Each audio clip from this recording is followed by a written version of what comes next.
Ahora que revisaba las plantas del estudio, pensaba en que nosotros como chilenos siempre nos ha gustado tanto tener plantitas, tanto en el jardín como en el interior de las casas. Pero siempre, si usted se da cuenta, recurrimos a las mismas plantas de interior. Tenemos la cheflera, ponemos ficus, algunos de estos filodendros que son trepadores y siempre nos vamos dando vueltas como en las mismas plantas. ¿Y qué le parecería si yo le hablara de plantas carnívoras? Uy, diría usted, pero plantas carnívoras, eso sale en las películas. No, fíjese, las plantas carnívoras existen y están mucho más cerca de nosotros de lo que usted piensa. Fíjese que las plantas carnívoras se están poniendo muy de moda. Y últimamente es posible incluso encontrarlas en algunos hogares chilenos. En esta primera parte sobre plantas carnívoras les voy a contar de qué se tratan estos especiales vegetales.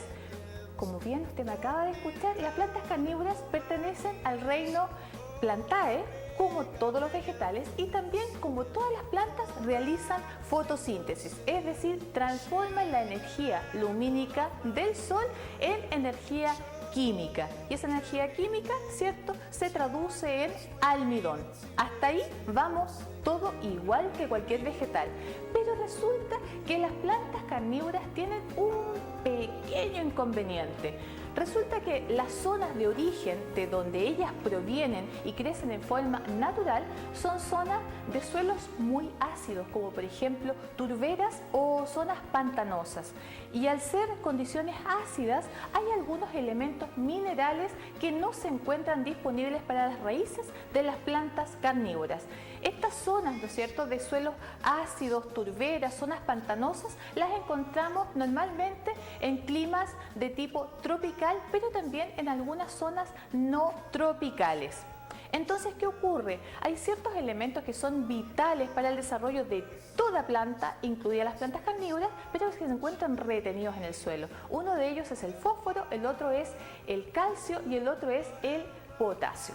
Entonces, ¿qué hace la planta carnívora al no tener posibilidades de tomarlo desde el suelo, estos elementos minerales que tanto necesita para su metabolismo y desarrollo? Pues no encontró la naturaleza otra cosa más interesante que adaptar a la planta carnívora para que tome estos elementos que le hacen falta de otro reino de especies, que es el reino Animalia, donde se encuentran ciertos artrópodos, insectos, que son los que la planta carnívora atrapa y a través de un proceso digestivo que realiza, le extrae estos elementos minerales que son el calcio, el fósforo y el potasio principalmente, pues hay otros más, así como el nitrógeno, que también lo extrae de los insectos o de pequeños artrópodos como arañas, algunas cucarachas o también algunos coleópteros. Fíjense que dentro de las plantas carnívoras, la más conocida de todas es la que estamos viendo en pantalla. Esa preciosura se llama Venus atrapamoscas. Esta planta carnívora pertenece al género Dionaea. Y les voy a contar cómo lo hace la Venus atrapamosca. Resulta que además del color bonito que tiene, ella emite un néctar azucarado muy dulce y de un aroma muy atractivo para los insectos. Entonces se queda, como usted puede ver, con esas como especie como de tenazas de paletas abiertas. Emite el líquido que es azucarado y se queda esperando. Cuando llega algún insecto, por ejemplo un mosquito o una mosca, y se posa para libar o beber este néctar, es el momento cuando la Venus atrapamoscas, si ha pasado un momento y ella percibe que el insecto se quedó ahí, que no se voló al tiro, cierra, ¡pum! Esta especie, como usted está viendo ahí en pantalla, esta especie como de tentáculos, como de deditos. Entonces, ¿qué ocurre? El mismo movimiento del insecto, el zumbido de las alas, ¿cierto?, por querer salir de ahí, estimula que la planta diga, ah, tengo comida, tengo un elemento, o sea, tengo un insecto atrapado aquí, y se empiezan a generar jugos digestivos propios de esta planta y empieza a desintegrar poco a poco, lentamente, a este insecto que quedó atrapado, tomando de él todos aquellos elementos minerales que no puede, ¿cierto?, sorber desde el suelo en el cual crece. Este proceso digestivo más o menos demora una semana, puede durar 10 días fácilmente, dependiendo del tamaño, punto 1, de la planta y del tamaño del insecto. Así que como ustedes pueden ver, no es que las plantas carnívoras, porque sí, por capricho, atrapen moscas u otro tipo de insectos, sino que son por necesidades nutricionales. En esta primera parte les conté entonces sobre qué son las plantas carnívoras, el origen y el motivo por qué ellas atrapan insectos y los metabolizan. En la segunda parte vamos a hablar si acaso es posible tener plantas carnívoras en nuestro país y, de ser posible, qué cuidados deberíamos tener con ellas si las tuviéramos en nuestra casa. Así que no se pierda el próximo martes la segunda parte de plantas carnívoras. Y ahora los quiero invitar a que vayamos a aprender en nuestro concepto del día en Agro para Ti.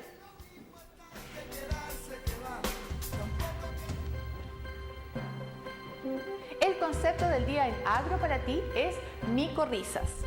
¿Qué son las micorrizas? Pues las micorrizas es sumamente sencillo, son asociaciones benéficas entre ciertos hongos del suelo y las raíces de las plantas.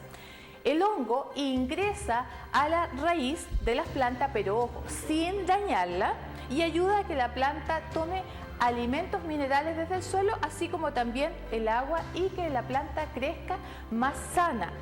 La planta micorrizada es capaz de resistir, por lo tanto, las condiciones ambientales adversas, como la sequía, la salinidad, las plagas, y por lo mismo la planta micorrizada se hace mucho más rentable. Usted dirá, ¿y esta cosa será nueva, esto de las micorrizas? No, fíjense usted que las micorrizas llevan 400 millones de años sobre nuestro planeta, y desde siempre, como la naturaleza siempre estuvo en un equilibrio perfecto, otorgaban estos beneficios a las raíces de las plantas. Pero obviamente nosotros teníamos que romper ese equilibrio natural, y con el uso excesivo de fertilizantes y agroquímicos en general, la sobreexplotación de las tierras agrícolas y la desertificación hicieron desaparecer en gran número a estas micorrizas beneficiosas. Lo bueno es que desde hace algún tiempo a la fecha se está tomando bastante conciencia ecológica y los fertilizantes están siendo mucho más sanos, al igual que los agroquímicos en general están siendo normados para que no contaminen tanto los suelos, y también se han sintetizado de alguna forma, se han apartado, ahí como estamos viendo en pantalla, micorrizas en forma de fertilizante para poder adicionar a los suelos y mejorar la calidad, ¿cierto?, de los sistemas radiculares de las plantas cultivadas, y las micorrizas se están comercializando como un fertilizante biológico no contaminante. Así que bueno, si bien hay cosas malas de pronto, también hay la oportunidad de poder muchas veces retornar al pasado, cuando toda la naturaleza funcionaba de manera equilibrada. Y con este concepto de micorriza, que revisamos hoy las plantas carnívoras y que vimos toda la técnica de poner las palmetas de pasto exitosamente en nuestro jardín, me empiezo a despedir del capítulo de hoy de Agro para Ti, no sin antes invitarlos a que nos sintonice mañana en este mismo horario, 12:30 del día, acá en Agro Televisión, el primer canal agrícola de Chile. Que tenga una muy linda tarde, nos vemos mañana. Chao, chao.